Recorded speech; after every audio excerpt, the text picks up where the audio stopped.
দর্শক, আমরা দেখতে পাচ্ছি প্রধান অতিথির বক্তব্য দিচ্ছেন ডক্টর শফিকুর রহমান এমপি, আমিরে জামাত ও বিরোধী দলীয় নেতা, জাতীয় সংসদ এবং সভাপতি রাশেদ প্রধান।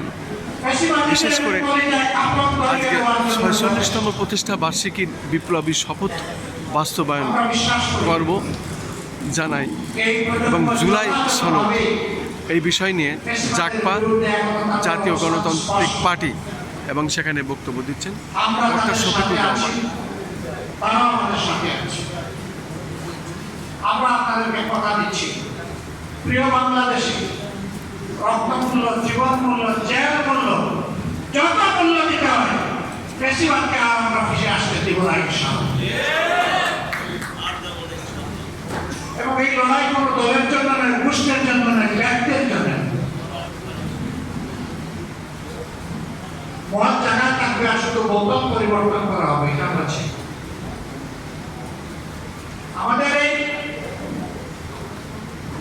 জেনজিরা একজনকে সরাইয়া আরেকজনকে বসানোর জন্য এখানে এই কাজ গ্রহণ করে না। তারা ব্যক্তির এবং লিঙ্গের পরিবর্তন করার জন্য এই যুদ্ধ করে নাই, লড়াই করে। তারা লড়াই করেছে যে বন্দোবস্ত এই জাতিকে ফ্যাসিবাদের জানা বলে পিষ্ট করেছিল, সেই বন্দোবস্ত পরিবর্তন করেছে। আমাদেরও লড়াই তাই। আমরা বিশ্বাস করি ন্যায় এবং ইনসাফের ভিত্তিতে একটা দেশ এবং জাতি গঠন করতে হলে একটা দলের নিজের ভিতরেই আগে ন্যায় ইনসাফ এবং গণতন্ত্রের চর্চা হতে হবে। যারা নিজের দলের মধ্যে গণতন্ত্রের চর্চা করতে পারে না, যাদের নিজেদের নেতা কর্মীদের হাতে নিজেদের নেতা কর্মীরাই নিরাপদ নয়, তারা আটানব্বই মানুষের নিরাপত্তা দিতে পারবে না। তারা জনগণকে গণতন্ত্র উপহার দিতে পারবে না। তারা ন্যায় এবং ইনসাফ জাতিকে উপহার দিতে পারবে না। জনগণ ঠিকই বুঝেছে, 24-এ জনগণ ঠিকই রায় দিয়েছে। হয়তো প্রশ্ন করতে পারেন, তাহলে যদি আপনারা পেয়ে থাকেন তাহলে সরকার গঠন করতে পারলেন না কেন? আমাদের রায়কে হাইজ্যাক করা হয়েছে, ডাকাতি করা হয়েছে, জনগণকে অপমান করা হয়েছে এবং ইতিমধ্যেই তার রাষ্ট্রকে পাওয়া গেছে।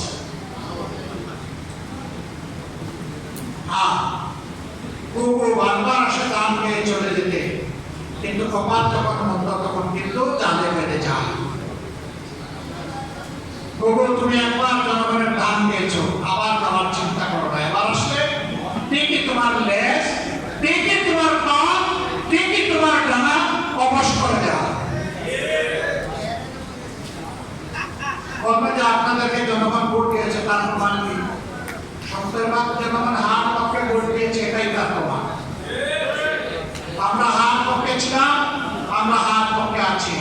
আমরা জনগণের সুপ্রিম উইলে আমরা সম্মান দেখিয়েছি, আমরা দেখিয়ে যাব। এই সংসদ মানুক আর না মানুক, গণভোটের রায় আমরা বাস্তবায়ন করবো, আদায় করে ছাড়বো। গণভোটের রায় অতীতের রেকর্ড এই বাংলাদেশে আছে। আজকের প্রধান অতিথির বক্তব্য ক্যান্ডিডেট সহজে আসে শফিকুর রহমান, ওই রকমই আমাদের ফিরে দেওয়া হয়েছিল। জাতীয় আমরা বলেছিলাম ওনার সভাপতির বক্তব্যে এই কথাই আমি বলব, গণভোট বাস্তবায়নের দাবি। আমরা জনগণকে নিয়েই দাবি আদায় করবো এবং দাবি আদায় করছি। ঠিক আছে না? এবারও আমরা চেয়েছিলাম সংসদের ভিতরে লাগে না, জনগণের আকাঙ্ক্ষা প্রতিফলন হবে। আজকের বিষয়টা তো এই সংসদ গুরুত্বপূর্ণ। আমাদের বিরোধী দলের নেতা তার বক্তব্যটা একটা আলাদাভাবে ধরতে হবে। আমরা তাই বলেছি জনগণের রায় বাস্তবায়নের জন্য আমরা সংসদ থেকে আমি